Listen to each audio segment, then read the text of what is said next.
महाराष्ट्रात इयत्ता पहिलीपासून खरं तर शाळेतील विद्यार्थ्यांना हिंदी भाषा सक्तीची करण्यात आल्यानं वाद पेटलेला होता। त्यातच आता शालेय शिक्षण मंत्री दादा भुसे यांनी पत्रकार परिषद घेऊन माहिती दिली आहे। हिंदी भाषा अनिवार्य असा उल्लेख शासन निर्णयात आहे, तो शासन निर्णय हटवून नवा शासन निर्णय निर्गमित केला जाईल असं त्यांनी स्पष्ट केलंय।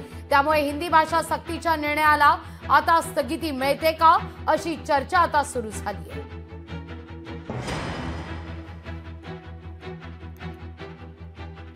हिंदी भाषेच्या संदर्भामध्ये केंद्राकडून काही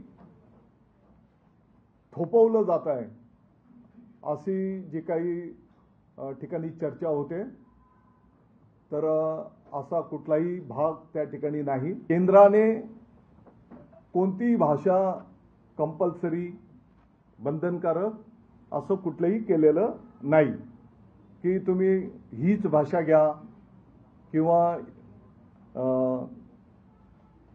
त्या विद्यार्थ्याच्या, त्या पालकांच्या, त्या राज्याच्या, त्या देशाच्या नॅशनॅलिटीच्या विरोधात तुमच्यावर काही थोपवलं जात आहे असं बिलकुल इथे म्हटलेलं नाही।